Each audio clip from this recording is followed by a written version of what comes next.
The day I met Ada was the day I thought God had finally sent me an angel. We were both fresh graduates from the University of Benin, struggling to navigate life in Lagos. It was during NYC orientation camp in Lagos that we bonded. She was standing alone under the hot sun, looking lost, and I offered her my bottle of water. From that moment, we clicked like sisters. We shared stories, laughter, and dreams about the future. I told her how I wanted to start my own beauty business one day and how I prayed for a God fearing man to settle down with. Ada always said she wasn't interested in marriage but believed in helping friends find love. She seemed so genuine, so supportive that I never doubted her for a second. I had no idea that the same woman I called my best friend would later stab me in the back in the most painful way imaginable.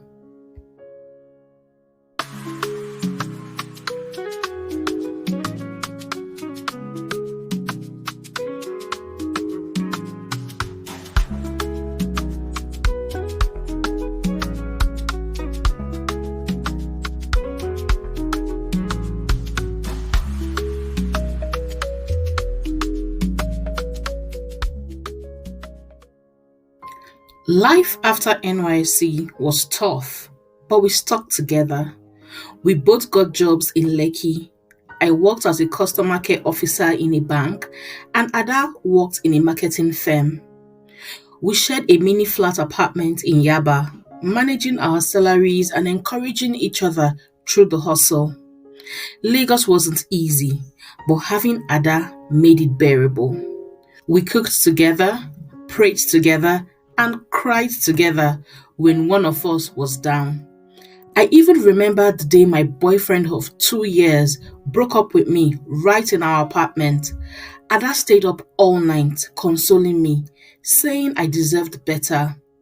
I thought I had found not just a friend, but a sister for life. If only I knew what she was capable of. 2 years later, my life took a beautiful turn. I met Tunde, tall, handsome, kind, and everything I prayed for in a man. He was the CEO of a multi-million naira IT consulting firm based in Lekki Phase 1. We met at a wedding in Surulere, and from the moment we exchanged numbers, things moved very fast. Tunde was intentional, loving, and generous. He spoilt me with gifts and treats, all of which I shared with my best friend, Ada. It didn't take long before he proposed. I was over the moon. The first person I told, of course, was Ada. She jumped up, screaming and hugging me as if she were the one getting married. I did notice a flicker of something in her eyes. Jealousy, maybe, but at the time, I brushed it off as my imagination. After all, Ada always claimed she wasn't interested in marriage.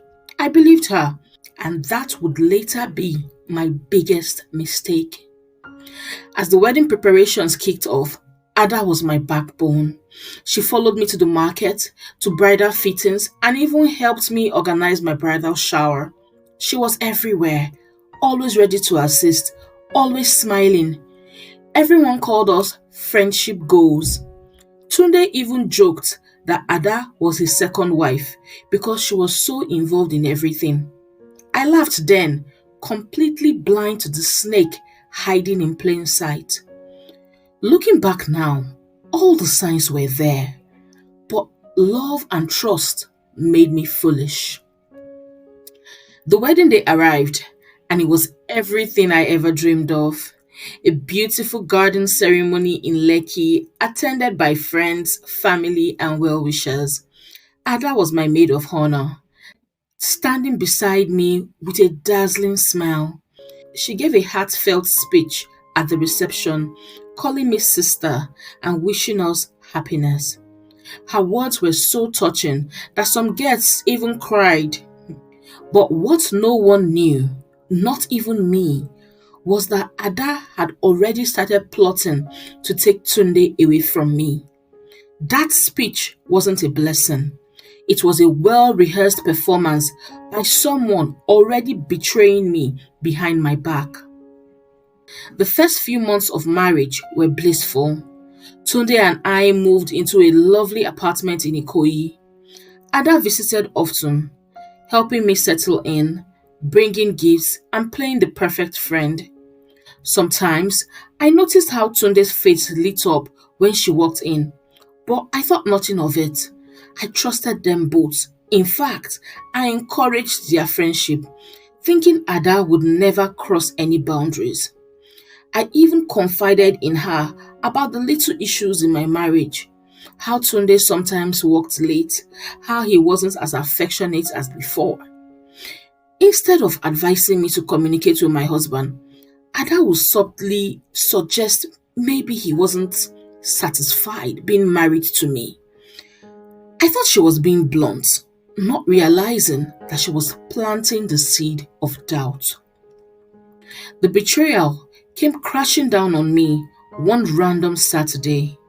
I had gone to visit my mom in Surulere and decided to return home earlier than planned. As I entered the estate, I noticed Ada's car parked outside our house. I smiled, thinking that she had come to surprise me, maybe help me cook or hang out. But the moment I stepped inside, my whole world shattered. There they were, Ada and Tunde, in the living room, tangled on the couch, kissing passionately, like two people in love. For a moment, I froze, thinking it was a nightmare, but it wasn't. It was real. My husband and my best friend were betraying me right there in my home, on my couch. Tunde's eyes widened with shock when he saw me. Ada quickly adjusted her clothes, her face pale. I felt my legs go weak, my heart pounding like it would burst. I couldn't speak. Tears welled up my eyes as I ran out of the house. My entire body was trembling. The betrayal was too much to process. How could they? How could the two people I trusted most in the whole world do this to me? That night, I slept at my mom's house, crying uncontrollably, feeling like my life was over. The next day, Tunde called non-stop. Ada also bombarded me with messages, begging to explain. Against my better judgment, I agreed to meet them. We sat at a restaurant in Victoria Island. The tension so thick you could cut it with a knife. Tunde claimed it was a mistake, that Ada was vulnerable and that it just happened. Ada sat there, crying, saying she didn't mean to hurt me. But deep down, I knew better. You don't mistakenly kiss your best friend's husband in her house. This wasn't the first time. My instinct screamed that it had been going on for a while. I moved out of the house immediately. I couldn't bear to stay under the same roof with Tunde. The apartment, which once felt like heaven, now felt like a prison of betrayal. I stayed with my mom while I figured out my next steps. I couldn't eat. I couldn't sleep. The pain was unbearable. Friends called, trying to console me, but nothing helped. Worst of all, the shame. In our culture, failed marriages attract pity and whispers. But this wasn't just a failed marriage. It was public humiliation by the two people I trusted the most. A month passed. During that time, I discovered the full extent of their betrayal. A mutual friend reveals that Tunde and Ada had been seeing each other even before the wedding. Text messages, hotel receipts, and chat screenshots confirmed it. My best friend had been sleeping with my husband all along while smiling in my face, helping with wedding plans, even adjusting my veil on my wedding day. all while carrying out the ultimate betrayal. My heart broke all over again. To make matters worse, Ada moved into my matrimonial home barely 2 months after I left. The same house we decorated together, the same bed I once shared with Tunde. I couldn't believe the audacity. They flaunted their relationship openly. Social media pictures, dinner dates, housewarming parties, all in my face. The whispers started in church, then at work, even in the market. Everyone had an opinion. Some blamed me, saying I must have been lacking as a wife. Others pitied me, but no one truly understood the depth of my pain. Just then, I discovered I was 10 weeks pregnant. I sat in the bathroom, staring at the positive test strip, trembling. It was like God was playing a cruel joke on me. Me? Pregnant? By a man who had betrayed me with my best friend? I didn't know whether to cry or rejoice. My heart was torn in pieces. At first, I considered terminating the pregnancy. I couldn't imagine raising a child in this mess. But my mother's words stayed with me. The child is innocent, Joyce. Don't punish an innocent soul for their father's sins. It was hard, but I chose to keep the baby. I never told Tunde. He had made his choice, and I would make mine. Pregnancy was tough, emotionally and physically. But with the support of my family, I made it through. 7 months later, I gave birth to a beautiful baby boy, Daniel. Holding him in my arms, I knew I had made the right decision. He was my blessing, my light in the darkness. I poured all my love into raising him, determined to give him a good life, even as a single mother. The years flew by. I built my beauty business from scratch, turning my pain into profit. With God's help and relentless hard work, I grew my brand, gained clients, and even opened a beauty studio in Lekki. Daniel grew into a happy, smart, and handsome boy, the spitting image of his father. Every time I looked at him, I saw Tunde's face, but I reminded myself that Daniel was mine, my joy, my second chance. I never spoke to Tunde or Ada again. Rumor had it that their relationship didn't last. Ada got pregnant, Tunde denied the baby, and their love story ended in chaos. Karma came for them, just as my mother had promised. I did not bother to confirm the rumor. It wasn't my business. I just moved on, focusing on my son and my business. I thought I had finally escaped that chapter of my life, but fate had other plans. 4 years after I left my matrimonial home, life played a cruel trick on me again. I was shopping at the grocery store in Lekki, distracted as I picked items from the shelf. Daniel, full of energy, wandered off. When I turned to call him, my heart nearly stopped. There, standing across the aisle, holding Daniel's tiny hand, was Tunde. Our eyes locked. His expression froze as he looked at the boy, then back at me. Recognition dawned on his face. I felt my chest tighten. For a second, it felt like the entire grocery store disappeared. All I could see was Tunde and my son, Daniel, standing right in front of him. My legs refused to move. My heart raced so fast, I thought I would collapse. Tunde's eyes were fixed on Daniel, wide with disbelief. Then they shifted to me. Confusion, realization, shock, all playing across his face like a movie. Daniel, innocent as ever, looked up at him and smiled. "Uncle, that's my mommy," he said sweetly, pointing at me. That voice, that face, it was impossible to deny. Daniel was the spitting image of his father. I found my voice. Daniel, come here, I said, my voice trembling. Tunde's eyes never left me as my son ran into my arms. I could feel his gaze burning into my skin, questions circling in his mind.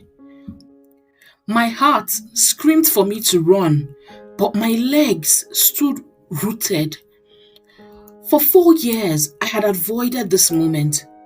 I had prepared myself for the possibility, but nothing, absolutely nothing, could have prepared me for this reality. Joyce, Tunde finally spoke, his voice barely above a whisper. Is he? I tightened my grip on Daniel, my eyes narrowing. It doesn't matter, I snapped, trying to walk away. But Tunde wasn't having it. He stepped in front of us, his eyes misting with emotions. For a second, I saw a glimpse of the man I once loved, the man who destroyed me. Joyce, please, I need to know. Is he my son? His voice cracked. A lump formed in my throat. I wasn't ready for this. Not here. Definitely not now.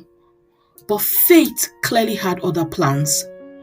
The supermarket had become awkwardly quiet around us. Curious eyes peeked from behind shelves. The cashier paused mid-scan. Lagos may be big, but gossip travels faster than sound. Yes, I finally whispered. This is your son. The weight of my words hit Tunde like a brick wall. His mouth fell open, eyes wide in disbelief. I saw his chest rise and fall as he tried to process the truth. Daniel, oblivious of the storm brewing, tugged at my sleeve, asking if we could get ice cream. I nodded, and he skipped off to the ice cream fridge. Tunde's voice dropped, shaky but determined. Why didn't you tell me? I clenched my jaw, anger bubbling inside me, threatening to explode. You lost the right to know anything about my life the day you betrayed me with my best friend. He flinched like I had slapped him. He deserved worse. I didn't know, he began. You didn't care to know, I shot back, my voice low but laced with venom. You and Ada made your choice. You broke me, Tunde. You don't get to play the victim now. Before he could respond, a familiar, unwelcome voice sliced through the air. Well, isn't this cozy? I have been waiting for you in the car, Tunde, but this looks even more interesting. I turned sharply, and there she was, Ada, standing by the entrance, holding a shopping basket. She looked worn out, older. Her flawless makeup couldn't hide the bitterness etched on her face. Her eyes went from me to Tunde, then to Daniel. The color drained from her face. Ada's gaze fixated on Daniel. The truth hit her like a slap. Oh my God, she whispered. That's his son? Tunde didn't deny it. He stood frozen, guilty, and regret written all over him. The tension thickened. You could hear a pin drop. Ada's eyes turned cold as she faced me. You planned this, didn't you? She spat. You've been hiding him, waiting for the perfect time to humiliate me, right? I let out a cold laughter. Sweetheart, I don't need to plant karma. It does the work by itself. Ada's marks of confidence shattered. He's mine, Joyce, she hissed. Tunde chose me. You were just the warm-up act. Tunde's face twisted in disgust. Ada, enough. Ada turned on him, furious. You still want her, right? You still want her. After everything, you still love her? The air crackled with drama. Shoppers pretended to mind their business, but everyone was eavesdropping. I had had enough. I picked up Daniel and walked past them. This conversation is over. But Tunde wasn't done. His hand gently grabbed my wrist. I froze. Joyce, please. I made mistakes. I was stupid, but I want to be in my son's life. His voice trembled. Daniel's tiny arms wrapped around my neck like he was aware of the storm. My heart was in pieces. Part of me wanted to scream. The other part, the foolish, broken part, still remembered the love we once shared. I yanked my hand free. You will hear from my lawyer, I said coldly as I walked away. Tunde didn't chase after me. Ada stood there, glaring daggers at him. I didn't look back. But as I strapped Daniel into his car seat, I realized this was only the beginning. 4 years of silence, shattered in one moment. The man who broke me now wanted a place in my son's life. The woman who betrayed me was back, claws hanging out. But this time, I wasn't the naive Joyce they once knew. I was ready for war.